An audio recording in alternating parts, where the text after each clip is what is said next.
This is the One Life Podcast. In this episode, you have to be the champ before you get the belt. It's one of those things you always hear it when they say like, oh, you know, you put in the work, you put in the effort, like you just have to do it. You can think it. What is it? It's like 80% thought and 20% action. Yeah. But the 20%'s not bad. So at what point did you realize that comedy was gonna that you were gonna take comedy serious? What would be your dream come true? You ready? Let's jump right into it. Yeah, One life is the one I like flag. Truth get exposed where the real wants to lie. Stories on the rise, plug in, tune up, let your soul be advised. One life is the one I like flag. Truth get exposed where the They don't do. that is nice. You hear it? You hear it? That is some booming sound. Yeah. Yeah. This Cheers. is legit. Cheers. Thank you, sir. Cheers to One Life. Oh, hell yeah. We got the man in the building today. The funny guy has brought the funniness to the world. Actually, it's two funny guys in the building right now. Yeah, a couple of them. Cheers to that. You're being very kind calling me a man, but Don't transform on me now, right? there we are. Easy now. Yeah. You ready? Let's jump right Yes, into sir. it. Yeah, absolutely. Welcome back to the One Life Podcast, man, with your host, Todd Lawrence. And today we have the pleasure of sharing the studio with some more great talent. This individual has been on his grind chasing his success within the comedy world. Born and raised in Scranton, Pennsylvania, this guy has had some great opportunities already within his first 3 years of doing stand-up comedy. He has had the opportunity to open up the show for some comedy veterans, such as Louis C.K. and Rich Voss. He's joining us here today to tell us about his experiences on his journey thus far in his one life to becoming a successful comedian. Ladies and gentlemen, let's make some noise for my man, Jake Bermel. Yeah, you like that? Soon it's going to be a whole audience in the bit. Oh God, I the got One chills. Life Podcast. Cheers to that, man. Welcome to the One Life Podcast, Thank man. you for having me, man. Thank you for having me. I'm excited. Yeah, how you feeling? You said you're excited. How you feeling though? Everything Good. I mean, it's my belly feels a little fat being the day after Thanksgiving, but no, yeah, I'm excited. Everything's going good. I can't complain. Yeah. I can't complain. So Amen. Blessed to see a new day. yeah. That's what I like to say. You know, it's funny because I feel like I am getting older because the cracks in the body. Growing up, people are always like, "Oh, you're gonna feel it when you're getting older." Now it's happening. Yeah. And so I didn't have any cracks in the body today or this morning. You know. Yeah, that's So, good. How old are you now? 36. 36, man. You don't even look like it. Oh, and I didn't shave to help me look a little bit older. You know? Yeah, So, yeah, man. Hey, man, you're doing good for yourself. Well, thank you know what I'm saying? Thank you. Yeah. Yeah, you still. I would say you look like you're about like 20 something. Oh, well, thank you. I have a 13-year-old. Wow, I almost forgot how old he was at the house. It's my boy, right? Yeah. I made him. But we just had a parent-teacher conference too, and like I don't know. Sometimes I feel like the teachers are doing a double take. Like, is he a student or a student teacher or something? So Right. What do you mean? oh, they're surprised that I'm a parent. You know what I mean? Okay. Yes. That's when you come in, right? Yeah, They're like, yeah, oh, wait, is this the brother or something? Oh yeah, exactly. Yeah. So it's cool. I got to thank my dad for the decent genes so far. Right. So Yeah. Amen to that. Yeah. hell yeah. So growing up in Scranton, man, what was that like? It's Scranton, Pennsylvania. it was unique. I mean, it's kind of like Allentown. Well, I moved out to the Lehigh Valley about 12, 13 years ago. Right.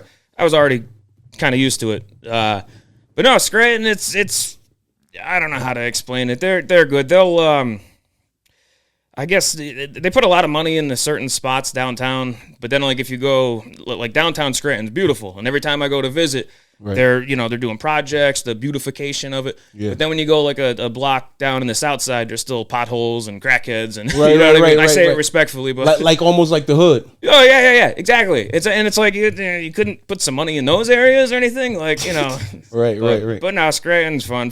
Born and bred there, a lot of family and friends still living there, and like I said, I'm up there at least once a month, just visiting, things of that nature.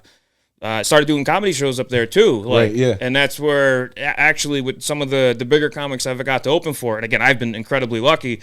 We're Blessed, through man, the yeah. Scranton Comedy Club, so.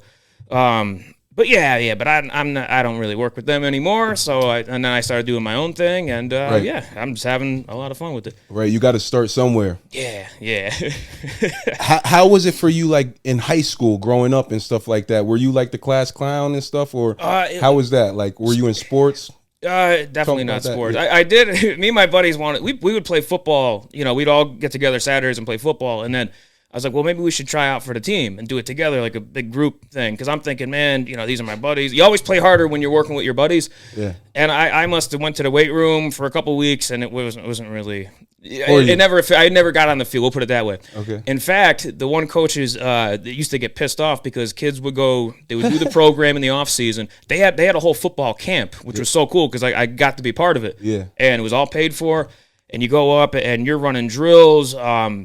You know, they're teaching you the ins and outs. The camaraderie's there too, because all the kids, like literally, you'd sleep in like cabins based on your school. Yeah. And there must have been like over a dozen different schools, and then we go and but the coaches would get mad because if they were putting in the money, schools putting in the money for kids to go on those programs, and then they wouldn't show up for football. Right. You know what I mean? And I was like, oh, that's terrible. And I ended up doing that exact same thing. Yeah. So I had a blast going to the camp, but I was like, I'm too small. You know, I'm not committed. I had a hard time getting to and from over the course of the summer. So it was like I ended up quitting. You know, so yeah. I can relate to you when getting like have troubles getting to like two-a-days and stuff like that. Oh yeah. Because like I had went through a bad car accident in high school, and I was playing football too. And then it came one point where it was like I was out, and in my junior year or senior year, I couldn't get no rides. You know, I didn't have my car or nothing like that. So like I ended up working the canteen and shit. Okay. Yeah, I was working the canteen, getting free food during the games and shit. They would score a touchdown. Yeah, and I'm over here like serving funnel cakes and shit. Yeah. Yeah, man, it was one hell of an experience. But everything happens for a reason, I believe. You know what I'm saying? And 100%. As we grow through life, I believe that's where we find like our true passions and stuff like that. Yeah. It's the old, one door closes, opens opportunity. I always thought it was mumbo jumbo. It turns out it's a real thing. You know, right. You got to be looking for those opportunities when shit hits the fan in other areas. So yeah. But yeah, it was fun though. So what? Sorry, I know you're asking the question. No, go ahead. I know you see the football helmet. What position do you play primarily? Like, when I was in high school, I was defensive end. Okay, that makes sense. Yeah, so I would just because the coaches, bro, they would not give me like they gave me opportunity to do tight end and shit like that, but I would forget my plays. You know, I gotta be honest. You know what I'm saying? Yeah. So I didn't really play no offense, you know what I mean? So on defense, I was just like, yo, I know I don't got to remember no play. Just go get the ball, you know what I'm saying? Like Lawrence Taylor kind of. Longest yard, right? Yeah. Just get out there, attack the quarterback. They said Lawrence Taylor doesn't even know what plays we're running. I'm just going to rush every You know what I mean? play, yeah. So I loved playing defensive end because I could stand up on the edge and stuff like that, outside protection and all that. Yeah. Good. I had fun, man. I had a lot of fun. And then I broke my arm like my junior year, I think it was. It was my junior year in the middle of the season. I got in a car accident, broke my arm in half, and that's all she wrote from there. Yeah, but yeah, that's why I kept my helmet. You see, it's over there. Yeah, I was supposed to give it back, but now it's an heirloom. Yeah. You know, it's an antique. You know what I'm saying? Yeah. One life. Yeah, man. So, at what point did you realize that comedy was that you were gonna take comedy serious? That comedy was something that you wanted to pursue? Well, it's funny because kind of going back to what you're saying about the class clown thing. I was never really the class clown until I got comfortable, like towards the back end of like my high school years. Right. Because my dad was always a smart ass. Right. And, my buddies would come over. I was always a quiet kid. Yeah. And but then my buddies who knew me, like I could come out of my box a little bit more, this and that. Pause. But then once I got yeah, I got you. Yeah. So but what also helped too was I think my junior year, they did the improv classes down at the Masonic Temple, or at Scranton Cultural Center, whatever it is now. And so a guy by the name of Chris Barnes, he was in Second City in Chicago. He's done a little bit at Saturday Night Live in the 70s, I believe. Right. He's got a little bit of credits to his name, but Dan Aykroyd was one of his good buddies. He knew, John Belushi before he passed away. So he had his, shit together. And then, so when I came across the flyer in school, my buddy actually said, hey, you should do this. Because obviously, whose line is it anyway? When you think of improv, that's what you think. This was high school? This was, high school. So my junior year. So, and then, so I was working at like a pizza shop on like Friday and Saturday nights for 2 hours, $10 a night. It wasn't much, right. But then I was using that to sort of pay for these classes because it was a $25 a class, $100 a month. Mm-hmm. And then when I got there were a lot of other kids who were in the like the drama clubs, the theater kids, this and that. And I was just going there to fuck around. Yeah. But it was good. I had a lot of fun. And then you sort of started learning how, just like a little bit about the theater, the improv part, doing shows, and like it's like it is such a high when you get those laughs. Right, being on the stage, yeah. And with improv, it's a different animal from stand up. And they let you do improv in high school? Yeah, because there was a kids group, and then there was an adult group at the cultural center. Okay. And what they would do is when they do their show at the end of the month, they would combine them. So then the kids would do 45 minutes or so, and then the adults would do like their 45 minutes or an hour. So all together just under 2 hours. Sketches and stuff. Oh no, just all improv. Okay, yeah. And then I know there's like the short form, which is Whose Line Is It Anyway? You have your traditional long form, which is more like. That's the theater person's type of improv. Right. When it's done well, it's very excellent. Yeah. When it's not done well, it's like shoving a fork in your eye, Right. And that goes across the board. So they had their versions of that, and but no, I just kept at it, and then when I came to my senior year, Chris Barnes goes, Jake, he's like, if you want, he's like, I'd love to have you come in with the adult group. He's like, because you're having fun, you're funny, you know what you're doing, blah blah blah. Right. And then I got to work with them a little bit, and when he moved back to LA, he moved. Whatever it was, the adult group sort of went on their own, started doing their own shows. And that's kind of how I've done improv for over 15 years. That yeah. Hey, man, like, give it up for that shit right The One Life Podcast. there. Yeah, man, because that's impressive right there. I haven't done improv.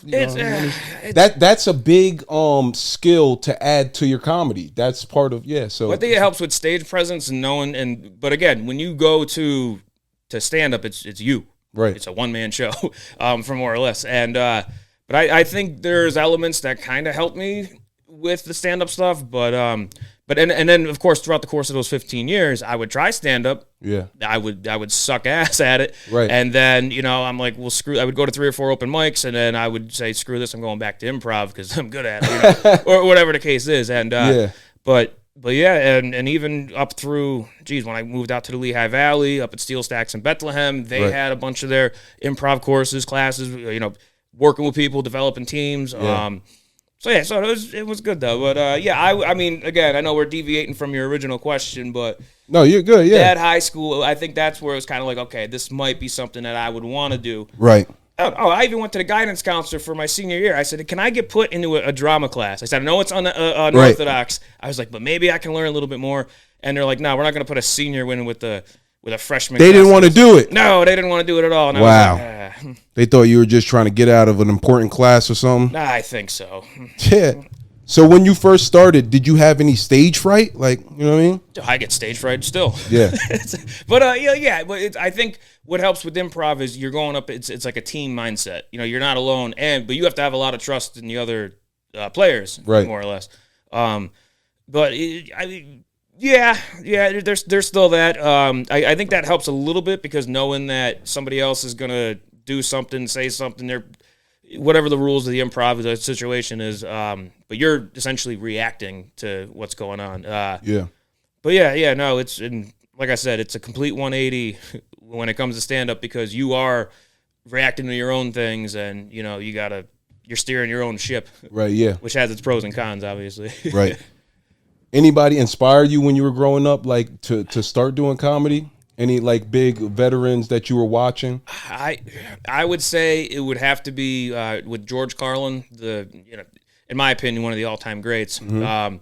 But yeah, because I remember my old man, he'd be watching the HBO specials, and I remember when I was still in elementary school, he didn't want me in the room. Yeah, right. Because and obviously for many reasons, but but then by middle school, I started watching them with him, and it was like Carnegie Hall was the first one that I got to watch, and I probably seen every one of the other specials there. But that was sort of like, so I fell in love with stand-up first, and then, of course, as I got a little bit older, then I'm seeing, Whose Line Is It Anyway, and that's kind of how I got on the improv route. Right. But yeah, man, those early, and Carlin being like the philosopher style where he's making you think while he's also getting you to laugh your ass off is always like. We're going to go back to advertising, and we're going to go on a little bullshit hunt.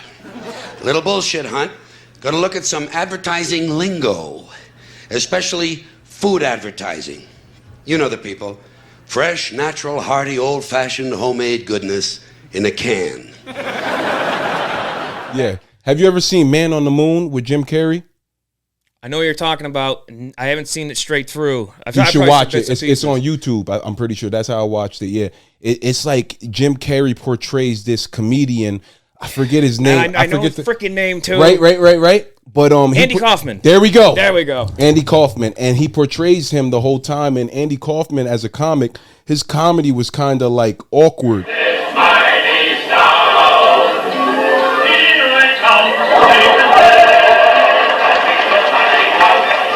Excuse me. And like it didn't make sense, and he still got people to laugh and stuff like that with his timing on his transitions through his different like stupid shit that he was doing on stage. Yeah.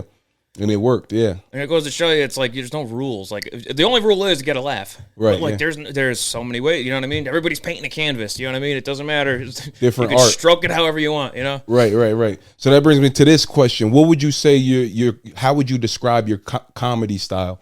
That's a good question, because I still feel like I'm learning, and I don't know. Like, I have a nervous energy to me that I'm trying to not do anymore. Right. Because you can't sustain stuff on that.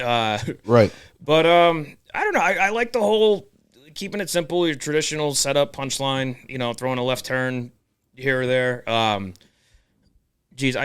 think what I'm trying to do is talk less but be more fuel efficient with the words. Okay. And I think like and I'll notice, like, when I go to see a comedy show with like the real comics, the real professional comics, and I'm like, oh, it's just. But you are a real professional comic. Oh, man. You gotta believe it, but you have to be the champ before you get the belt. Yeah, that's true, and I think it's also consistency, working on it. You're not going to bat 1,000 every day, but if you can, take a couple notes, do here, you get up, you're doing your open mics, this and that, little things, and then yeah, it's that's what I like about kind of putting on my own shows, because now I have something to look forward to that I can focus on. Right. It's difficult to get on shows, as you know. Right. Yeah.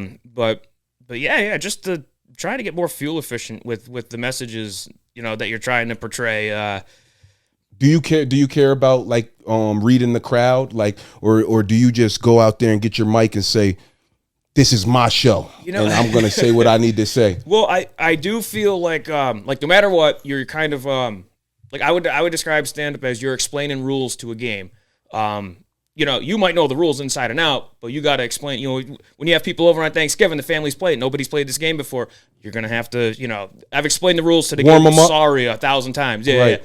Yeah. But as far as reading the crowd goes, it's still tough, because I don't think I have enough well-rounded material where I can be like, okay, this crowd's gonna react to this. So I have maybe 15 minutes where I'm like, oh, I hope this works. Because again, I feel you on that. Yeah. And I'll ask veteran comics too. Like, I was blown away when I seen a veteran comic show up half hour before showtime. Then they start writing their set, and I'm like, you probably got like 2 hours of material. And I was like, how do you know? He's like, yeah, I'll sit down, I'll have a drink, I'll see, I'll see people, I'll talk with some, have a converse with so and so. And then he has a better idea of, okay, now I'm going to do these jokes because it's going to fit with this crowd. And I was like, that's next level stuff. And you know what it is? It's just consistency and years of doing it. Yeah. Because listen, like, you're on your third year of comedy, so am I. You get what I'm saying? Yeah. And with that being said, it's like this third year, I have jokes that I remember that work now. Yeah. And you know what I mean? So now imagine 10 years from now. You get what I'm saying? You'll have a bunch of jokes that work, that you've tried at different open mics and stuff like that. That where you could be like, okay, these young people are gonna react good to this one, or these older folks are gonna like when I talk about the mashed potatoes, or, you know what I'm saying? Something. So it takes time, you know what I mean? I feel like the most important thing is, when it comes to the comedy and getting up there, is just be you. Yeah. Don't hold back, because like I feel like when you thinking too hard of, like, when you first start, at least, you know what I'm saying? Because when you first start, you're usually young. You know what I mean? You're young. I don't know any comedians. There are comedians out there that started at a late age, but I'm just saying, when you're young, you got a lot to talk about, a lot of hormones, estrogen, sex, you out here partying and do. You know what I'm saying? So you're gonna talk about that stuff, and as you get older, you mature and your conversation becomes more structured, I believe. You know what I'm saying? Yeah. Like yeah. if you've seen Kevin Hart's recent special, Acting My Age, it's on Netflix. It just came out. He's like more like laid back and calm. Like his energy is different. Like you know he's what an I mean? adult in a room now. Yeah. More or less, yeah. But everybody's style is different. You know what yeah. I mean? That's what I realized when it comes to this comedy game. Yeah, man. It's like I do think the more sort of you have under your belt, it's much, and I'm kind of finding that out because, like, again, some of the older, it seems like a lot of comedy audience members who go to shows is usually the crowd's a little bit older. It's not that often I'll see 20-something-year-olds in the crowd. Right. But there might be like a joke about Riz or fire or something like that Right, that yeah. they might, or and even if they don't use it, they might be, because I'll ask them, you know, oh, you guys use the word Riz, right? Oh, I don't know. All right, don't fucking lie to me. You know what I mean? Yeah. But the older folks, they know it's like, okay, because they've heard it, you know what I mean? But they don't relate to it, but they know, like, but again, you know, if there's no 20-something-year-olds in the crowd, I'm not really going to go with those jokes. I'll stick with, you know, hey, I have a child, you know, talk about that. Talk about working, you know, this and that. So, but yeah, that's a Learning small process. sample size. Yeah. Yeah. Do you remember your first ever show that you got on stage and grabbed the mic? With improv or with stand up? Stand up. So stand up, it was last March, and it was funny because it was one of the Sean Harvey shows. Yep. And I got a show with Sean Harvey tomorrow. Yep. Oh, good luck, brother. Good luck. It's no such thing as luck. It's blessings, and you just go and play ball. Oh yeah. And it's funny because watching him, and he got over 30 years experience, and I was able to bullshit with him a little bit afterwards. And shout out Sean Harvey, man. Yeah. He's the man. But like he was even, and I told him straight up, I was like, I don't even know if I was ready to be on that show. I just happened to talk to a guy at work. I said, yeah, you know, I'm working on the stand-up stuff. And so a guy from work was able to pull some strings and be like, yeah, I'll reach out to a guy. And he talked to the booker, and he's like, well, I was like the guy trying to give young guys a chance, and that. And, but I will, so Sean called him like an urban crowd, which is predominantly, Black and Hispanic folks, a couple of white people peppered in there. Yeah. But they're He said peppered in there. It's the opposite. Salted in there. Yeah. And, but no, they're very, they're a tough crowd, but they say if you can win them over, you can do it. There you go. And they don't. And I got a couple, like I couldn't get them to buy into my thing. But again, that would be in the first show. I think I did fairly well. The only thing now, and forgive me in advance, there was a joke towards the end. It was like a pedophile joke, which looking back, I was like, nah, I probably shouldn't have did that. But I was confident, and then I talked 3 minutes about it. So now the cool you dragged part, it out. You're okay. I think but half you made the it crowd. Work. Well, that's being nice if I was to consider making it work. But half the crowd, I think, was mortified that the other half, they were reacting to the other half of the crowd. So there was some responses, but again, hindsight's 20/20. And then, so then afterwards, so the booker and Sean Harvey, they're talking to my dad. Oh yeah, so how do you think your son did? He goes, well, I think he did a good job, until he started talking about fucking kids in the face. Mm-hmm. And they cracked up real bad. And that was a cool moment when Dad was able to make Sean Harvey fucking keel over and laugh his ass off. Right, which was my biggest thing of the night there. And sometimes it's all about the way you present the joke.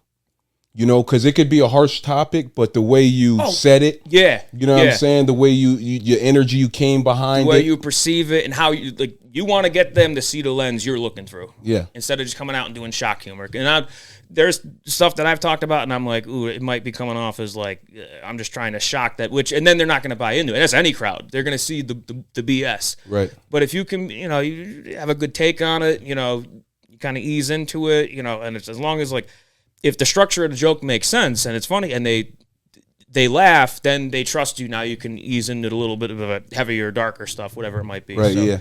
But again, that takes a while to learn. Yeah. Do you remember your first joke that worked for you? It might have been something about the... Well, no. I'm sorry. So the bread and butter one that I always start with is talking about. And you don't got to explain the whole jokes. You know what I mean? Oh, yeah. No, but I'm just because the first thing they're going to see is me, and I'm like, yeah, I'm almost 40. Yeah. Surprise. Yeah. Okay. Yeah. There you go. Yeah. And even some. There's been times with some shows where I've switched it up, and I'll talk to the veteran comics. They're like, yeah, you know what? No matter what, I can't tell you what to do, but you should always do something where you're commenting on your physical appearance, because that's what they're going to start thinking that right away. Yep. So that's one that nobody could take from you. oh yeah. It's And personal, yeah. my buddy's like, well, what happens when you start looking like an old man? I said, oh, hopefully I have better shit by then. Definitely will, yeah. But yeah, that. Benjamin Button over here. Oh well, that's what I thought. You seen that movie? Yeah. If I put on 100 pounds, I could be Benjamin Butter. Yeah. Yeah, sometimes that joke doesn't work, but it's great though. It's great because that movie wasn't too popular, but I remember it's when the old guy was aging backwards. Oh yeah. Yeah. Either that or I'll compare myself to Peter Pan, and that's. You could pass for Peter Pan. Yeah, I've been milking that a lot. You ever think about acting? You've done improv and all that good stuff. So I've done a couple sketches before. I mean, so it's funny you should mention that. There's a comic I met a couple months ago. He's writing a script, like a pilot script for a sitcom, whatever. And he's hoping it takes off. It's like a passion piece for him. On my last show, I think the night before the show you were on, a guy up in Scranton was Ray Too Funny. I don't know if you've met him. I know. Shout out Ray Too Funny, man. I know Ray. Ray's a great guy. Yeah. So they were talking, and so he's in the scene, and I guess the other guy who was supposed to be a part of it dropped out, couldn't do it. So somehow my name came up. So we, and it's funny because I'm going up Sunday to actually shoot. Yeah. So this is the first time I'm going to be a part of that, where like I'm doing, and it's like only a page of dialogue, but it's two guys, two working class schmucks at a bar, out bullshitting each other. Right. And we were actually, last month I went up because we were going to shoot it because the guy had everything set up and ready to go. Yeah. But then I got into a car accident. Oh, man. It wasn't at least major. You're all right. Yeah. Oh, yeah. Well, my ego took a hit because I got rid of the collision insurance 2 days prior. Oh, shit. I've been driving almost 20 years, never needed it. I was like, I'm going to save a little bit of money. 2 days later, yeah. Yeah, so it got postponed, so I'll be doing that. But no, you got to be doing good out here. Give the homeless some money, give back. You know what I mean? So them good things can come back. Yeah, that's how karma works. You know, they got to pull you. You got to humble you a little bit. You know, keep you on your toes. Yeah. Amen to that. But yeah, no, I've done sketch plays before. Through the improv a number of years ago. It's unique. It's cool. You got to check out my comedy web series. It's called The on YouTube. I'm about to shoot episode 3, The Holidays. Okay. I want you to be a part of it. Ho, ho, ho! Merry Christmas! Hey babe, how are you? What you doing? I'm about to get ready and go get my hair done, get my nails done. My friend, she having a party tonight, so I'm about to get ready. Hey, let me know. I got you. 100%. I'm gonna shoot next month. So yeah, if you need I got a tiny, funny part for you and everything.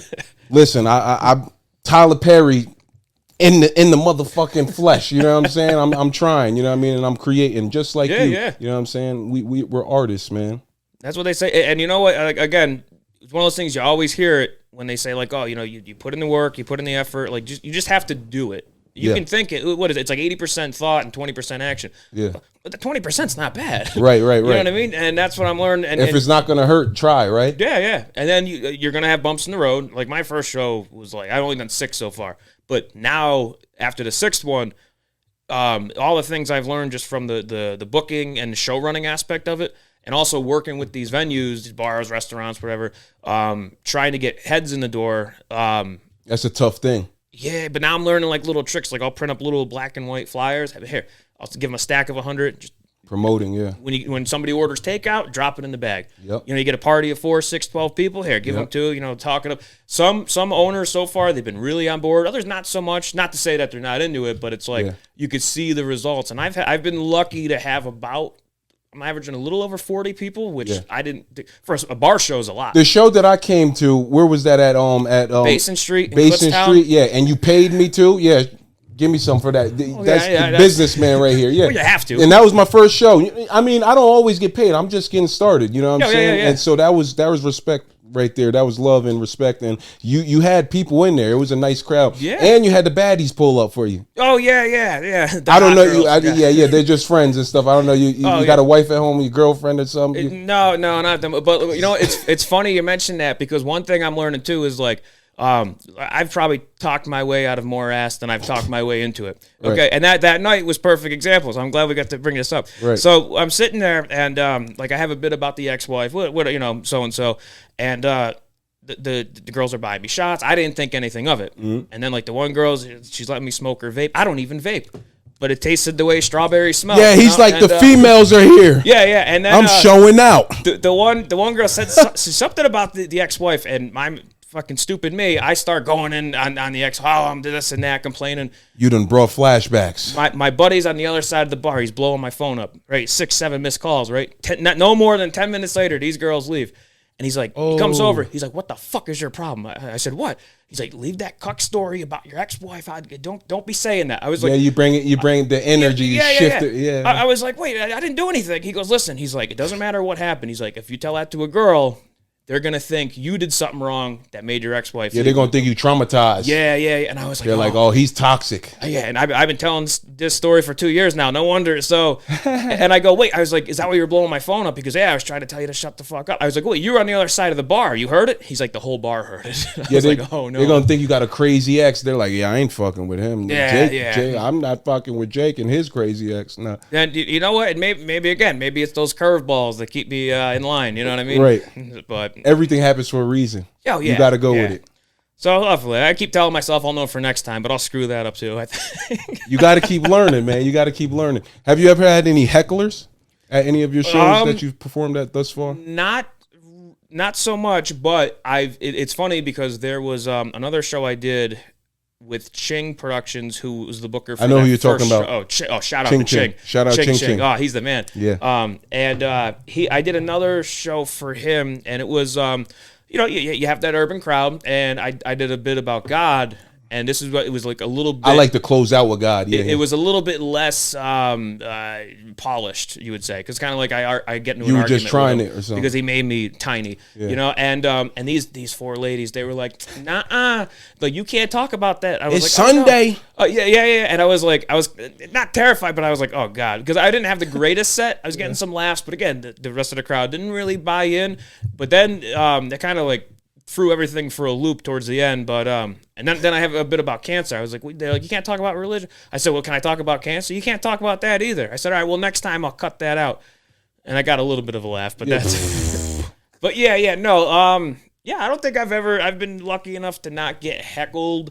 But we'll see. I mean, I think it's character builder if it does happen, right. And I'm sure I wouldn't be surprised. It's going to happen at some point. Yeah. What's the best advice you've received from a fellow comedian? Likability. I've had a couple veteran comics say if you could be likable, and I was like, oh, like I kind of get it because it'll get you out of more situations. Because if the crowd is, I've heard that one too. They're rooting for you, right? To be funny. So it's like they give you a little bit of a leash. You know what I mean? But if you could be likable and honest and not. I mean, I know some comics like they're the asshole, but they're very good at it, and that's the whole thing. The tough guy acting. When it's done well, it's great. Yeah. But if you're likable, you can kind of, if some jokes don't land, you can even acknowledge that that particular joke didn't work, and you might get a laugh out of that. Yeah. But just be likable, and really makes the work a lot easier when you're up there. Right. Yeah. So you said you bombed before? You have bombed before or never? Yeah, I've bombed, yeah. And how did you come back from that? Like after that night that you bombed, what gave you the courage to come back and say, you know what? I know what I got to do next time. It's because the answers are right there. So like, you know how if you're up there, how do I say this? So if you're seeing somebody else up there, you might be like, oh, I would have approached it. I would have did it this way. And when you have a good set, or even like an average set, and if you're playing it back, and you should always record your sets it's like watching film.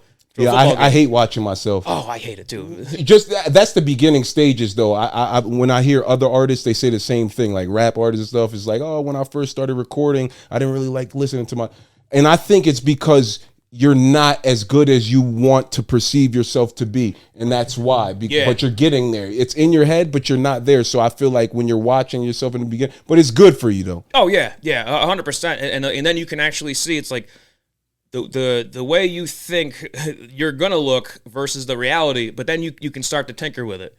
Figure out how to, get a little bit better. But yeah, as far as like if you bomb, I think it just makes the answers like crystal clear because it's like a record scratch. Like, you know what I mean? You're like, oh, wow, this was so terrible. And you can kind of look back and laugh at it. But now for next time.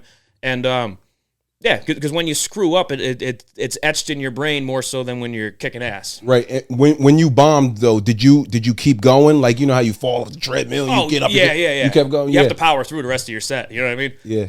Yeah, I don't think it's that. I think it is scary when, you know, especially if you're still kind of starting out and still newer. Yeah. But at the end of the day, if you've been doing it long enough, it's like, okay, it bombed. It's embarrassing. You know what I mean? Right. Yeah. It's like sneezing on a chick while you're banging her. You know what I mean? Like, it's embarrassing, but it's not the end of the world. You know, she'll get over it. Yeah. How important is crowd work to you? That's something I am not that I'm not that great at. I haven't experimented with it much. Right. But I know that's going to have to be something that I get into more, or at least, and this is something I've been learning actually these last couple of weeks, where you can sort of implement your jokes with them instead of going like, you know, set up your premise, whatever it might be, but get them involved as opposed to, and I've seen comics do it great where they're asking, all right, what do you do? What you do together, this and that, blah, blah, blah. And it's like a lot of that old school sort of, you know, crowd work. But no, I'm still, that's still like a mountain I'm trying to climb. I'm getting there, little bits here and there. But then I'll just kind of wrap it up and then I'll go to the next bit or whatever. Right. Yeah. That I got. I feel like crowd work is like good to work into your set because you can use crowd work as like a strategy to kind of gather yourself. I feel like, you know what I'm saying? Say you're saying a joke, boom, boom, boom, boom, boom, boom, and you kind of got stuck maybe on the joke or the direction, and you seen something, or this guy got a colorful tie, or this guy's not laughing. You know what I'm saying? Like, hey, look at this guy. He's like a bully. You know what I mean? What somebody take your money? What, somebody hurt you today? Hurt you? And then you get back into what you were saying, and you know, I feel like it's helped me a lot. And in the beginning, when I first started, I was doing a lot of crowd work because I would just go out and like start messing with the crowd. You ever watch 85 South Show with DC Young Fly and Carlos Miller and stuff like that? No, I've Shout heard out 85 South Show. You got to watch that. It's real good. It's 3 of them and they do improv basically. It's DC Young Fly, Carlos Miller, and Chico Bean, I think. And it's 3 of them and they go out on the stage all together at once and just start cracking jokes like on the crowd, singing. They got the band behind them playing the piano and stuff, and it's on YouTube. Watch it, 85 South Show. Okay. I'll probably share the link with you, but yeah, they do a lot of crowd work with that. Yeah, it's incredible when you see who know what they're doing. You know what I mean, and they're doing it the right way, and it's like. But yeah, I don't know. I just I gotta experiment with it more. We'll put it that way. Right. All of us. Cheers to that. Day by day. You don't know unless you try. Mm-hmm. But I would never go skydiving. You?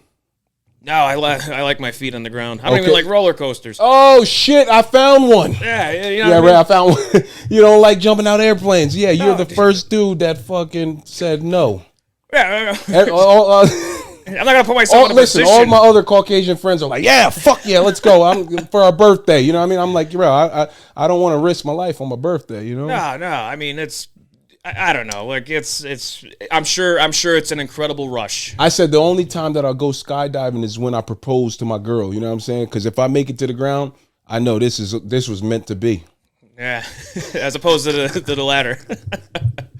Yeah, man, that's some rock star shit right there. You know what I mean? I'll do it that day probably, and that shit might actually happen. You know what I mean? I don't know, like, you know, because that's one hell of a day when you take that knee.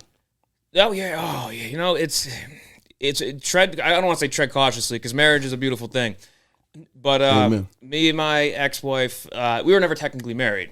I just say ex-wife because it's a lot easier to explain. Right. But I might have dodged a bullet to some degree, only because I know the legality of it gets real messy. We bought a house together, right? So and thank God it was right before COVID, so it was like, you know, a nice little spot, the shoebox as I call it. But yeah, I feel it could have been a lot worse. And we still get along too. Like that's the thing too. Like we have our son together, so like I'll bust their ass, you know, with my bits and shit. But yeah, no, at the end of the day, I mean, we still get along. You have to, especially when you got kids. And you do it for the family. There, you just said it. Yeah. Oh, yeah. Yeah. Because, bro, as men, we gotta put on, you know what I'm saying? Especially once we have the little us. Oh, yeah. It makes you grow. Because I was 23 when my son was born, and you got to grow the fuck up real quick. Yeah. Which sucks, but it's good, though, because, you know, you got to get your shit together. Right. Because now you got somebody depending on you. Yep. And yeah, and I tell people all the time, like I got friends at work who there's a young couple, they're in their mid-20s. She just had her first child probably a month or two ago. Yeah. And like I would tell them, like I think they were considering their options, as you have a lot of options now with preventable children. But I told them, I said, no, I think it's worth the effort and you know what I mean to raise a child, because at some point, once he starts like growing up and shit, I mean, I have a blast just fucking around with the boy. You know what I mean? Like, and like he said the boy like God of War. He said boy. Yeah. Boy, grab me that. But yeah, and I got my family up in up Scranton. Like I got cousins and stuff. They all have kids and shit. So when I go up there, it's all the kids run around and stuff. So it's a great feeling. Being around the family. Absolutely. Shit, if I could have had more, I would have. Right? Do you want to have any more? That's because you can. You said I would have if I could have. Oh yeah. But the situation's got to be like the stars have to align. But then I'm like, I don't know. I like going out and doing things, but I wouldn't be opposed to it. But if I do, I want to have like the bookends though. One boy, one girl. You want to have like I feel bad for my boy now because he's an only child. Right. And what I mean. But I think you have. But I got one of my buddies up in Scranton. He's on his 7th. Well, she's pregnant with us. 7th. So I should say. Country Wayne has 7 kids. He's a comedian. He's a successful comedian. They're putting out. They went from a basketball team to putting together a football team now. Yeah, so the Brady Bunch. Yeah. So it's but it's like a small tribe when I go over there. The kids basically like, but it's good though. But I mean, I've seen him, want to rip his hair out, but then there's other days where he's got those kids on lock and everybody's doing their thing, and it's like there's these big family get-togethers and shit, and it's like, right. I was like, hell yeah, that's a cool thing. Yeah, it's beauty. Yep. Yeah, beautiful thing. So do you feel like comedy has a huge impact on society, or do you feel like comedy is just entertainment? I think it does have an impact in terms of like making people think, because it's that's what it is. You know what I mean? Like when the human brain starts to find something funny, it's like there's like a glitch in the system. You know what I mean? That's why we laugh at the shit. I do think it's how people consume it now. It's a little bit different, and I forget what I was watching, but they were talking about how like when you're on social media now, all the videos you're watching, everything's funny for the most part. Right. So then if you're on your phone all day and all week, and then you really want to go to a show on a Friday or Saturday night to watch, if you've been laughing all week, you know what I mean? So it's weird. It's not like it was 10, 15, 20 years ago where it's like, I feel like it was probably a little bit easier to get people to go to shows, things like that. I mean, yeah. I don't know. I wasn't putting shit together back then, but I think social media has an impact on that. I was just about to say that. Yep. Yeah, and you were just saying before we started, you said that before you started doing comedy, you weren't into social media. Oh yeah, I mean, as an old man, I have a Facebook, but like other than that, as I'm seeing all the the Snapchats and the Twitters and all that, and I'm like, and years ago I said, well, I'm not going to make one like unless I needed it for comedy wise. Yeah. And then once I started the stand up, and people were like, oh, you should put your stuff online. I said, no, absolutely not. I said, because I'm not that good, and you got to be polished, because once it's out there, it's out there. Right, and I agree with you on that comment right there that you just made, because people always ask me, they're like, do you have any footage where your videos and stuff like that? And I'm like, what you just said, I want my shit to be polished before I really put it out there in the world, because now people just going to take your jokes, you know what I'm saying? I mean, not everybody, but once I polish them and, I know this hits, now I can film myself, and, you know what I mean? It's a process. Don't rush your process. Yeah. And I think even now the couple clips that I've started putting out, I'm like, but I also know that if there's other bookers trying to put shows together, they're gonna want a reference. They're gonna want to go somewhere and see, get a little bit of a flavor of of what you're like. Yeah. So I think from that aspect of it, it's like, okay, put some stuff out there. Just doesn't have to be your A material, but just something that gives people an idea of like, okay, that's what you're about. So that way, it might improve your chances of getting on a show or this and that. I'm not really worried about something going viral. Right. Again, that's the old man in me talking, but yeah, it's gonna happen by itself. Yeah, especially if you stay consistent. Yeah. And I think that's the other thing too, where it's like, don't get too lows. on the lows. You know what I mean? Don't get too high. You have a great show. It's like the feeling doesn't last forever. But then if you bomb or you screw up or like don't, I feel like shit for that night. But then after that, just go back to go back to normal. So when it comes to creating your material, how do you come up with your material? Like, what do you do to start writing, or do you write? I do. It's hard to sit. One thing I learned, it's hard to sit down and force yourself to write. Yep. And I always get like a block where it's like, here's a fun little hack that I realized. If I have to do like a chore around my house, like sweeping up, my brain naturally starts to fuck around and wants to procrastinate. So then I'll start thinking of shit, and then I'll sit down, then I'll go back and write it. So literally, I might have a notebook out as I'm fucking dusting off the TV or something like that, or like, but I mean, a lot of times if there's something in my head, it kind of keeps coming back. Right. Usually if it comes back a couple times, then I'm like, okay, well now I got to write it down because it's that. But yeah, it's one of those things. It's hard to sit down. I know Jerry Seinfeld's famous for saying he would sit down and force himself to write an hour every day. He'd mark it on the calendars. Yeah. Look where he is now, though. You know what I mean? So there's something to be said for that. But it's the old adage too: keep a notebook everywhere because you never know. Right. Or I'll send myself little text notes like, and then now that I have some of my material, what's cool now is I'll sort of tinker with it and you're just trying to like add expansions on it, and try to drag that out, which I think is fun. But just live, you go about your routine as normal and then let your shit, like let your brain ponder and like, Right, yeah. Do you have any order that you like to put your jokes in? Like I'll say this one first and then I'll go to this one and I'll work my way.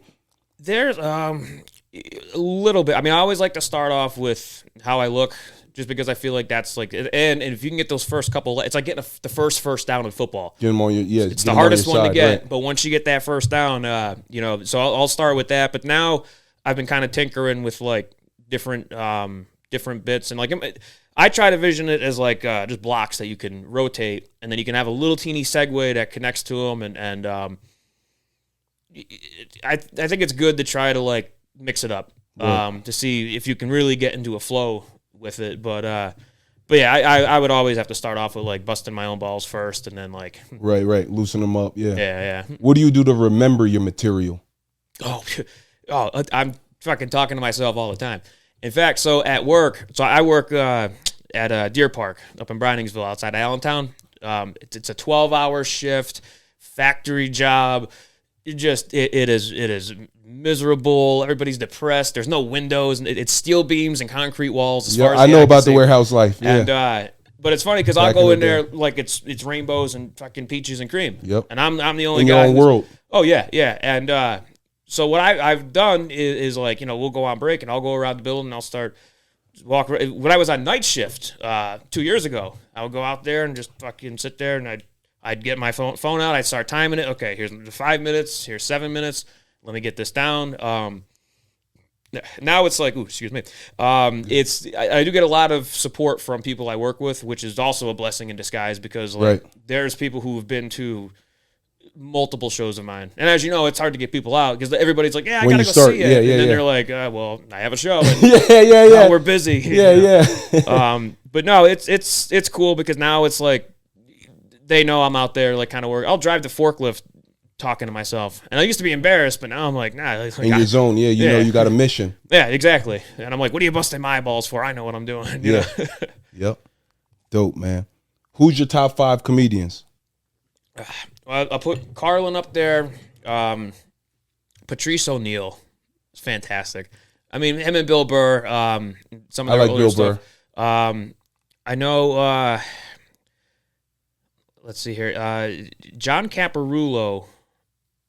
He's a little lesser known, but he came out. He was with when they had the cable guy doing his tour back in like the mid 2000s.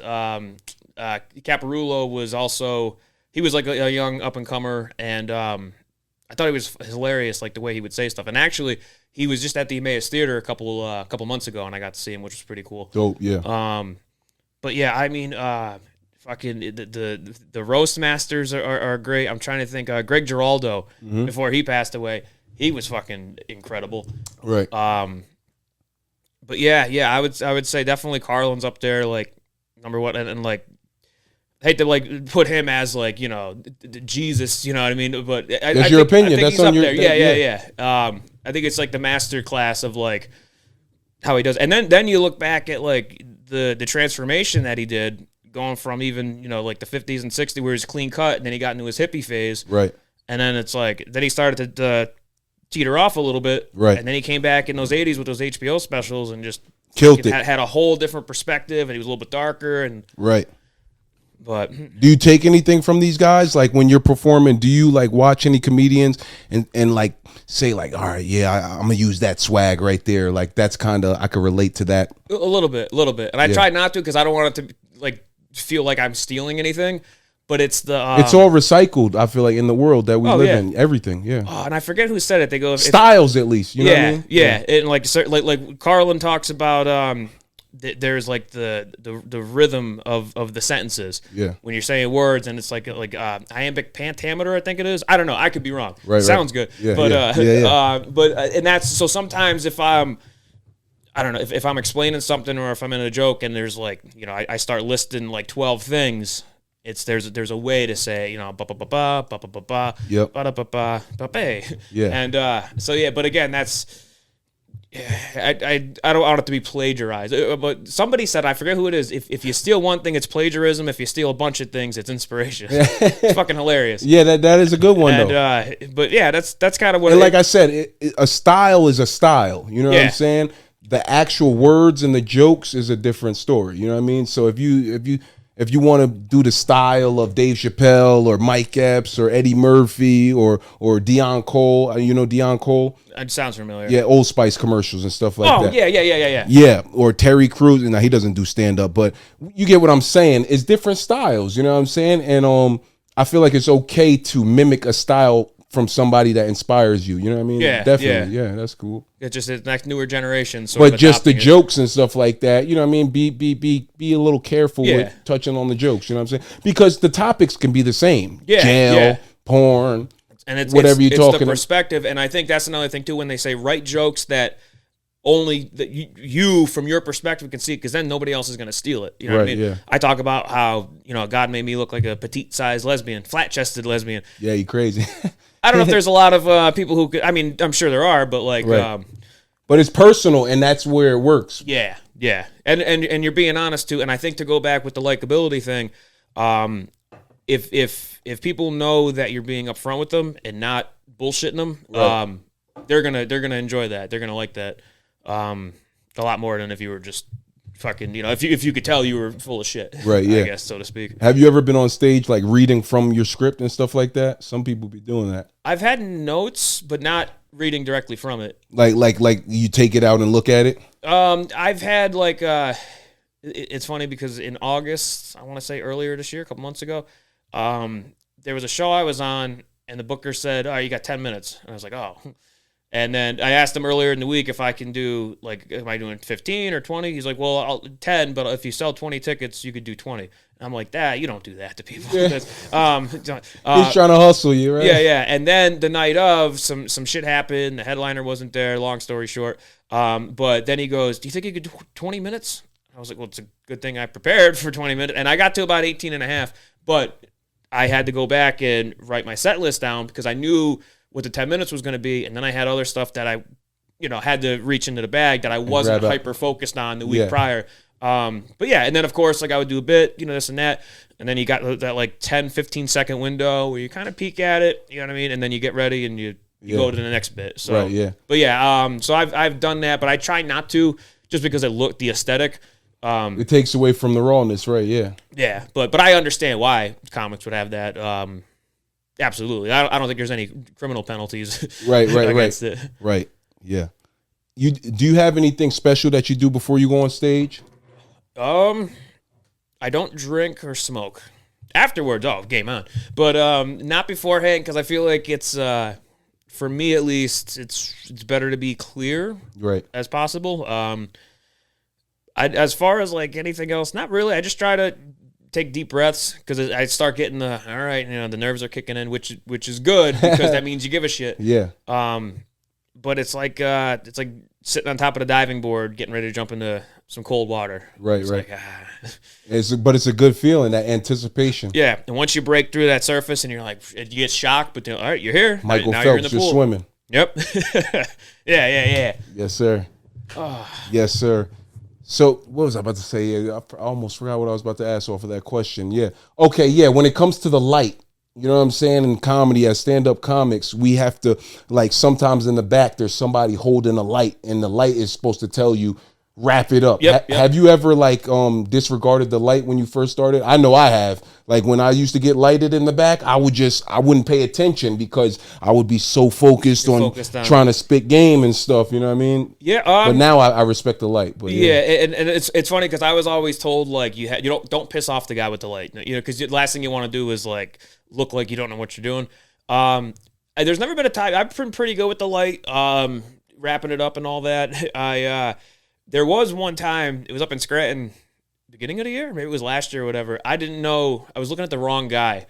So I guess it was one of the comics' girlfriends was lighting us. Yeah. But the guy who hosted, he's like, I'm not trying to look at your girl, man. What the fuck? Oh, well, I had no. Well, she was sitting up front on the side, and I didn't. So he's like, when I got there, I was like, oh, how much time we got? I'm thinking like 7 minutes or 10 minutes. He's like, I'll give you 15. Yeah, take your time.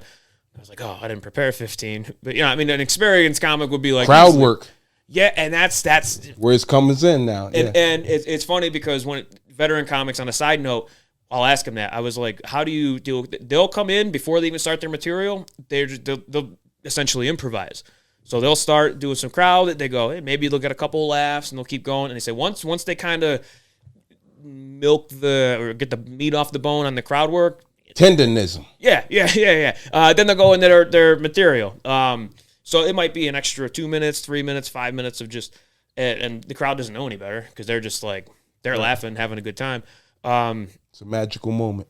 But yeah, always pay attention to the light and always make sure, you know who's giving you the light. Yeah. Because I think I was like, I'm even sitting up there like, dude, who's giving me the light? And, it's, you don't want to reveal how the sausage is made to the crowd. Right, yeah. People got mad at me before. They're like, man, you got to pay attention to the light. I'm like, man, I'm just getting started, man. Chill. Yeah. But hey, that's part of crawling, you know what I mean? You start to walk, then you climb. 100%. You know what I mean? What would be your dream come true? What would be Jake's dream come true throughout this one life? Are they bringing back the Playboy Mansion? No, I'm kidding. I don't know. That's misogynistic. No, I don't know. Because like, here's my thing. I was sorry. So dream come true would be to be able to do it for a living and still live a relatively comfortable lifestyle. Doesn't got to be extravagant. I'm not trying to fucking be world renowned, this and that. There's some comics I've talked to who they'll tour nationally or they go this is their thing. And they make enough money to pay the bills. Yep. There's a comic, Glenn Tickle, fantastic. I've known him for a long time, and I'm pretty sure, I hope I'm not misquoting him. He was a substitute teacher before he did his got into stand-up. And I asked him one time, and I think he said he roughly makes not to get in his business, I'm sorry. He roughly makes the same, but it's great because now he can be at home with his kids. He can be at home more with his family. Then he gets to go out, work at night, he's hanging out with comics. He's a clean comic, and he even said it's like, and I think that's hard. And I feel like it takes time. Oh yeah, it takes time. The growth. Yeah, I'm telling you, you know what I mean? Because the nerves, you got to learn to control the nerves and everything. And then, I'm not going to say this and not going to say. So, you know what I mean? But I say this all the time. There's a time and place for things. You know what I'm saying? You don't go to church doing comedy. You know what I mean? You don't. You know what I mean? You don't. I was in class doing comedy, but you know what I mean? It's a time and place. I got sent to the principal office. It wasn't the time and place, but I still did it. But you know what I mean? When it comes to that stage and that mic, bro, go crazy, man. You know what I mean? It does afford you a lot of freedoms to. It's like I said, it's a blank canvas. Yeah. And and I think the more you do it, the more you realize, okay, you can tinker with it, and it's a refinement process. Ralphie May talked about. There's this video on YouTube where he's given like a sort of like a seminar. He's talking to people about like the uncensored. He's like, this is how it is. This is what you can expect. And he talked about where he just freaking I lost my train of thought. I'm sorry. But he just made a great point. Like, get up there, try it. You're going to learn what doesn't work, and that's really how you know to do to make it work. Right. Yeah. And he says, like, if it doesn't, if you know you have your set up in a certain way, rearrange it. He goes, there's like an unofficial scoring system where you can rephrase something. Start with jokes from the back, put them in the front. It's really it was good watching. I'll put that on every once in a while and be like, kind of taking notes. Yeah, absolutely. Yeah. So one thing I love to ask all my talented guests that come on the One Life podcast, man, what is some great advice that you could give the people out there, the audience out there watching, those out there maybe chasing their dreams, trying to get to their success? What is some great advice you could give the world out there watching, man? Just keep it consistent. I know that's not the most glamorous advice, but it's from Jake. Yeah. If you're building a little bit every day, even if you're like moving at a turtle's pace, like as long as it's a net positive, it's going to compound over time. Right. There's times I felt like shit because I felt like I'm not doing it enough. At least to get better to where I want to go. But then there's other times where I'm like, you know what? If it's even just a wrinkle or you're just adding something or even just reviewing notes or watching old clips, taking old notes and then try to make those into something. Just don't give up on the dream, I guess, because it's very easy. It's very easy to get into those. Feel depressed and like shit, and you're like, I don't know if I want to do this. Right. I can go back to that warehouse job. The overtime's coming up. And you're like, no, you got to just steer the course. You know what I mean? There's going to be rough waters. There's going to be beautiful days where it's a sunshine and the birds are chirping, everything's good. You're killing it. Yep. Then there's other days where it's dark and stormy, and you're like, right. What am I doing? Right. And what keeps you going? What keeps Jake going? It's the love of the game. The love of the game. It's always that original high when you can make people laugh. And whether you're out with your friends, you're at work, you know what I mean? When you could make people smile and laugh, it's a great feeling. You know what I mean? And I think that's kind of part of it. But yeah, been putting these shows together, man, it's so great because now it's... Yeah, you're doing a great job with it. Oh, thank you, brother. I appreciate that. Yes, sir. But it gives me... There's like a certain responsibility to it, and now it kind of forces me to like, okay, now you got to step your game up because it's time to put on a show. And the biggest compliments I've gotten... Because your name is behind it. Oh, yeah. Well, not even that. Well, it is, but I also like to make sure that when people spend time to go out of their way to come either see you or in this case, a show with other comics, like... I want to make sure they have a good time. Right, and that's Jake. Yeah, that's me. Hell yeah. That's what I'm saying. One Life podcast, man. Jake Bermel, man. That's great. This was a great episode. You got anything important that you want to share with the people out there in the world? Tip your waiters. Where could they find you? No, yeah, I'm on Instagram right now. Right now, I'm in the talks for a couple more shows for 2026. Nothing's set in stone yet. But yeah, it's Jake_Berms. I remembered that.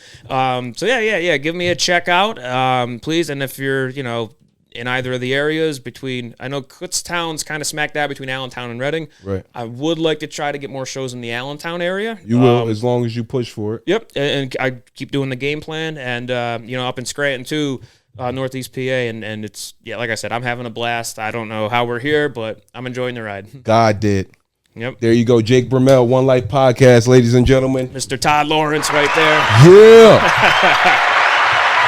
The One Life Podcast. Great episode. Thank you, brother. Another one. Like Hell DJ yeah. Khaled says. Yeah. So where do you plan to take it? That's the last question right here. You know what I mean? Because it's going to happen. Where one step at a time. No, I'm gonna keep going. Like I said, if I can do this for a living, that would be mission accomplished. Yep. And if not, well, I mean, hell, I've gotten further with the stand up than I thought I was going to. Right. So I'm already. I feel like it's already a victory. Yeah. Faith. Yep. Love. There we go. Yes, there sir. you have it. One Life Podcast. Jake Bermel, man. The One Life Podcast. Yeah. Good shit. Hell yeah, brother. Hell yeah. No, you're the man. We the man. Men in Black. One life, it's the one I like flag. Truth get exposed where the real wants to lie. Unfiltered heat, stories on the rise. Plug in, tune up, let your soul be advised. One life, it's the one I like flag. Truth get exposed where the